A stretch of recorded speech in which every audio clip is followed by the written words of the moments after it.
one. All right, one ride day plus a day of procrastination, and we're back. All right, so how do we sum this up in one word? This bike's badass. You know, coming off my 2020 YZ450, I was certain I was gonna have to do a lot of things to this. We were prepared for it. Took about 6,000 pounds of pressure out of the tires, added a little bit of air to the fork, got the levers where I felt like they were right, and then we decided to cut some laps because we knew we were gonna have to come back in and tune this mutt? I don't know, a hybrid? I mean, what is this thing? A Husky gas KTM? KTM Husky? We know it's a red KTM. The bike is actually really, really good.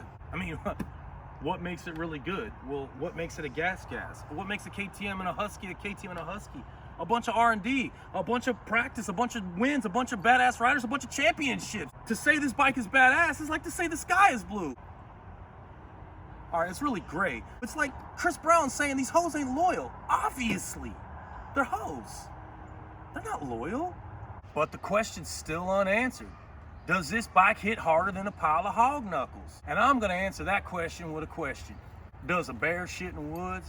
The answer is hell yeah. How can you go wrong with a bike like this? Start front to back. Maxxis tire, which I wasn't sure of. Turns out it's badass. You got an XL rim, a double butted spoke, a CNC hub, steel braided brake lines with a wave rotor, Brembo caliper, Brembo master cylinder, badass levers with this little knurl on the back, which you ain't aware. That's supposed to break off in the fall so your whole lever don't break off anyway. Comes standard with adjustable triple trees, got a taper bar on it. Look at all the space between the radiator and the gas tank. That's how you pull some heat off of here. There's so much space in here, you could park a Mack truck in there. And the list goes on. That little thing right there, turns out they got some practice building them things. So yeah, it do hit harder than a pile of hog knuckles. Actually, it doesn't really actually hit that hard. It's super, super smooth. I made a comment in the last review, just a little walk around about how I thought it was a 250 in the beginning. Well, it's super smooth off the bottom like a 250, but it pulls hard and keeps pulling harder. So really, it's like the biggest, world's fastest 250, a 350, but it certainly doesn't feel heavy and bulky like a 450. This really is a lightweight bike. It's manageable, the power's smooth, and it's super predictable. And the list goes on. Do you guys remember when Honda came out with that aluminum frame bike? They were the only one with aluminum frames. Now, this is the only brand with a steel frame. Isn't that funny? We've got frame guards on that badass frame, stock from the factory, toolless entry to a big ass airbox, a back fender that flops around like a CR500, don't forget that. You got a brand new exact shock and fork. You've got proprietary sprockets and chain. I don't really think it's proprietary. Probably source it from somebody, but I've been waiting all week to say proprietary. CNC back hub, wave rotor in the rear, Brembo brakes in the back. You see how they put that lever on the inside of the frame? It's called inboard. And instead of sitting on a bushing, it's on 2 roller bearings. That's why it's so perfect. That means every ounce of pressure right here goes back here. Hey baby, what you doing? Did I mention that there's XL rims on here that are totally capable, but I'm gonna change them because they're silver? You KTM and Husky guys, you know how you got the single bolt going through here? You take it out and you come back with a butt finger? Not on this bike. You stick a bolt straight through the side and it threads over here. Still one bolt, but it ain't all, you know, muddy. So what's the weak points? Well, it's a brand new brand and you wanna make sure to work all the bugs out. So wait till Get the fuck out of here, man. Bike's already had a ton of development and R&D. Don't make that excuse about you don't want a brand new brand because it's new. This is like the cream of the crop, man. This is the top shelf. You know, some people, they got that gas, you know what I mean? We got that gas. So what didn't I like? I want the map switch. Okay, no big deal, it's an easy add-on. There's a little bit of harshness in the front fork. I think we can kind of charge that to being a brand new bike.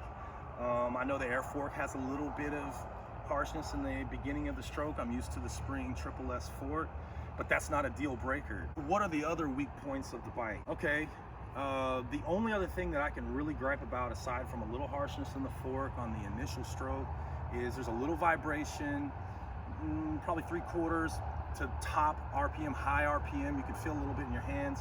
Again, not a deal breaker. I mean, if you're worried about vibration, then you don't need to be riding dirt bikes. We can fix that though. You pull this little hoodus off, change it out, it's rubberized and whatnot, vibration's gone, baby. What does it do well? It strokes my ego. yeah, you pull up to the track with a bike nobody's ever seen before, man. That's pretty cool. What is its strong suit? I'm gonna say this. I'm 8,000 years old, so I've been riding a long time. And in all the years that I've ridden and all the bikes I've owned, this is the best turning motorcycle I've ever ridden. This bike turns on a dime and gives you 9 cents change. You know, I let a handful of friends ride the bike and I didn't say anything to them. I told them just go ride it the way you want to ride it. Every person came back and said the thing rips, it's smooth, it's got major mid-top power. The comment we heard the most was, this bike turns better than any bike they'd ever ridden. We had about 4 different guys ride this. That was what they raved about. The brakes were amazing. You could point at your rut. You could point at your, your bowl turn. Put it where you want it, gas it and go. Me having, some off-road background, I have a tendency to turn down. We're always trying to make a short distance out of everything. Simply put, the bike goes where you want it to. If you got a tendency to turn down in a berm like I do, or if you want a flat track, I could not find a weak point in the turning. There's some comments about the Huskies and the KTM where on a flat style turn, the front end felt a little vague. I didn't get any of that from this bike. Coming off of a YZ450, you could expect this bike to feel different. It did not feel really that different than the Japanese bikes for me. The biggest noticeable difference is narrower. The front brake wasn't trash, Yamaha, and the thing turned on a dime. Yes, last season, my feeling on the YZ it was one of the better turning 450s that I'd ever ridden. Having ridden this, it's no comparison. Now, I did let some friends ride the bike to see what they thought. We got a lot of positive feedback. They loved the turning. One thing we learned, that if you crash this bike and you're left-handers, Josh Alcorn, you're probably gonna rip this little weak-ass seat. It's a gripper, but it's thin as frog skin, which leads me to this. Never loan out your bike or your girl because they both come back fucked. I got some random comments about the bike looks small. I don't know if that's the bodywork doing that. It's probably the exact same geometry and ergos. It does seem like in the photos, it's a little high back here. It kind of looks like an old school motocrosser. I'm not sure what the deal is. I'm not sure if that lends to me being a little further forward and getting me up into the bars, which then might lend to the turning. I'm not sure why this bike turns so well. The bottom line is, I don't give a care. Turn better than anything I've ever ridden.